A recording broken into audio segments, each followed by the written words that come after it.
Digital marketing per month 21,000 earn பண்ணுன்னா கீழே இருக்க வாட்ஸ்அப் நம்பருக்கு கால் பண்ணுங்கள். ஸ்கிப் பண்ணாதீங்க பெரிய தப்பு. தினம் 300 ரூபாய் சம்பாதிக்க அரிய வாய்ப்பு. இன்ஸ்டாகிராம், ஃபேஸ்புக் பயன்படுத்த தெரிந்தால் போதும். Content post and content publishing மூலமா தினம் 300 ரூபாய் சம்பாதிக்கலாம். இந்த வேலை செய்ய 5 நிமிடம் போதும். Work training support, group communication support, all language customer live chat support, முக்கியமா சொந்தமா ஒரு பிசினஸ் ஸ்டார்ட் பண்ற அளவுக்கு உங்களால கற்றுக்கொள்ளவும் முடியும், சம்பாதிக்கவும் முடியும். இந்த வேலை வாய்ப்பு வழங்குவது 5 வருடத்திற்கு மேல ரன் ஆகிட்டு இருக்க நம்ம தமிழ்நாட்டு company school of business organisation private limited. மேலும் விவரங்களுக்கு டிஸ்கிரிப்ஷன்ல கொடுத்திருக்க நம்பருக்கு வாட்ஸ்அப்.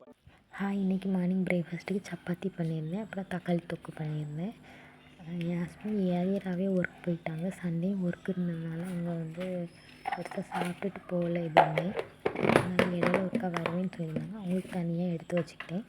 அப்புறம் எல்லாேருக்கும் சாப்பாடு கொடுத்துட்டேன். நான் சாப்பிட்லான்னு இருக்கும்போது தொக்கு கம்மியாக தான் இருந்துச்சு. என்ன பண்ணான்னு சொல்லிட்டு கொஞ்சமாக அதில் இருந்ததை வச்சு வலித்து சாப்பிட்டாச்சு. மத்தியானத்துக்கு வந்து நான்வெஜ் எடுக்கிறதா இருந்துச்சு. அவங்க ஏர்லியராகவே கிளம்புனதுனால நான்வெஜ் எதுவும் எடுக்க முடியல. அப்புறமா ரசம், சௌச்சௌ, பீட்ரூட் 1 வீக் முன்னாடியே வாங்கின வெஜிடபிள்ஸு அதை வந்து காலி பண்ணி வச்சு இந்த வீக்கோட. அப்புறமா எங்கள் ஊர் பொறுத்த வரைக்குமே நான்வெஜ் இல்லாமல் யாருக்குமே இறங்காது சாப்பாடு. அதனால் சரி எக்காச்சும் வாங்கிடுவோம் அப்படின்னு சொல்லிட்டு எக் வாங்கிட்டு வந்துட்டேன். எப்போவுமே ஆம்லேட் தான் போட்டு கொடுக்குறதுனால இன்றைக்கி கொஞ்சம் டிஃப்ரெண்ட்டாக பண்ணலான்னு சொல்லிவிட்டு நம்ம வெங்காயம், தக்காளி, அப்புறம் மசாலாஸ்லாம் போட்டு எக் அதிலே போட்டு வந்து வறுத்தெடுப்போம். இது வந்து எப்போவும் நம்ம வதக்குற மாதிரியே வதக்கி எக்கு வந்து ஊற்றி கலக்கிட்டு அதுக்கு கூடவே ஊற்றி ஆம்லேட் மாதிரி பரட்டி எடுத்துக்கிட்டேன். சுட சுட சாப்பிட சூப்பராக இருந்துச்சு. அப்புறமா ஹஸ்பண்டும் வந்துட்டாங்க. அவங்களுக்கும் சாப்பாடு போட்டு சின்ன தூக்கத்தை போட்டுட்டு அப்புறமா ஒரு 5:30 போல் சர்ச்சுக்கு கிளம்பிட்டோம். 2 வீக்ஸ் ஆச்சு சர்ச்சுக்கு போய். அதனால இன்றைக்கி போகலான்னு, மழை இருக்கிறதுனால போக முடியல. சரி இன்றைக்கி போயிட்டு வந்துடலான்னு போனோம்.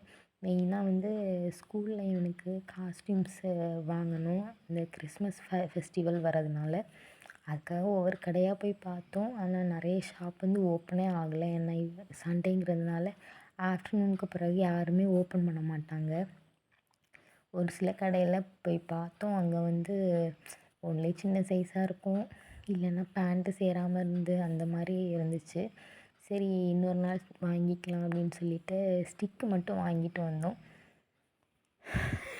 சாண்டா கிளாஸோட ஸ்டிக்கு மட்டும் வாங்கிட்டு வந்தோம். ஏன்னா அது ரேராக தான் கிடைக்கும். மேக்ஸிமம் அது வந்து பெரிய ஸ்டிக் தான் கிடைக்கும். இன்றைக்கி உனக்கு சின்ன ஸ்டிக்கு கரெக்டாக கிடச்சிருந்துச்சு. அதனால் வாங்கிட்டு வந்துட்டோம். ட்ரெஸ்ஸுக்கு சொல்லியிருக்கோம், வந்துச்சுன்னா கொண்டு வரோம் அப்படின்னாங்க.